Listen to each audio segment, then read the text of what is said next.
And I'm excited to see Springford and Wilson kind of push each other, pace each other. I expect one of them, if not both of them, to go sub 3 minutes and 10 seconds, which was their time this morning in the prelim. I'd love to see multiple teams go sub 3:10. It's going to take maybe a 3:08, 3:09 to win this B final. Well, while we have a moment, we are lucky enough to have Assistant Executive Director of the PIAA, Lindsey Barna, joining us here for the telecast. Lindsey, welcome aboard. Thank you. I really appreciate it, guys. And we also want to say, in the opposite direction, thanks for having us aboard, because absolutely. This truly is a privilege that PCN looks forward to all year long. Yeah, we love this partnership that you guys have with us, and we bring our events to everyone at home that can't make it, which is just wonderful across the state.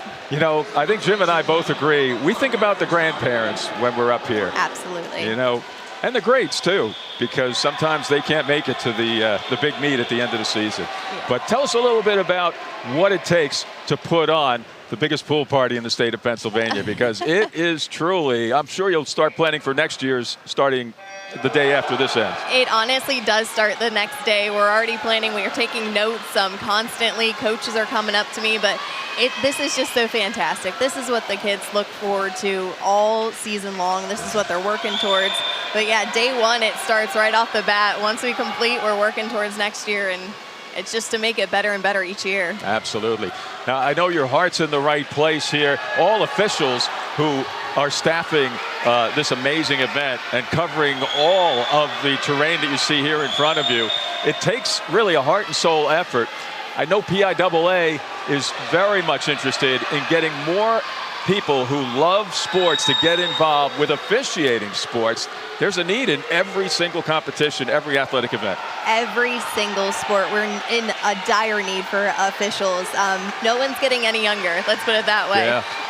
If you love sports and you want to give back, that's the number one thing. You want these sports to keep going, and we need the officials to come out and train and just give back to the sports. Absolutely. And before you go, can I ask you, as far as 40,000-foot focus, what's PIAA looking at? What's happening with state interscholastic athletic associations right now? Anything on the front burner that we should know about? Honestly, just making everything better and better for the kids. This is for the kids, and we just want it to be the best for them and their families. Absolutely. Lindsey Barna is the Assistant Executive Director of the PIAA. Lindsey, thank you so much for joining us today. Yeah, thanks, guys. Yeah, thank you. That's great to hear, Jim. You know, we get such great support from PIAA here at PCN to be able to do these events, and it's kind of like a mutual exchange when it comes to all the championships that PIAA allows PCN to cover. Absolutely. Can't thank the PIAA enough for putting on this show and giving these kids the opportunity to showcase how hard they work to get here and to have the opportunity to compete against the best competition in the state. None of this happens without all of those hard workers with the PIAA putting in all of the behind-the-scenes organization to make this thing come together so seamlessly. We are incredibly blessed to be here and to have the chance to call these races, but it wouldn't happen without all of that work going on all year long leading up to this big event. And here behind the scenes, anybody in a white shirt that you see on the bulkhead or along the sidelines or on the other side, all PIAA officials, all enjoying the camaraderie of being able to officiate a state championship event. And look at this race just shaping up here. Lanes 4 and 5 are having at it. Springford and Wilson. Wilson with a lot of District 3 pride out there, making it happen. Love what I'm seeing from lanes 4 and 5. Right from the get-go, we said Springford and Wilson were really going to set the tone. I loved what I saw from lane 7's Ridley early. They had Shane Eckler leading off, but ultimately Springford and Wilson able to pull away.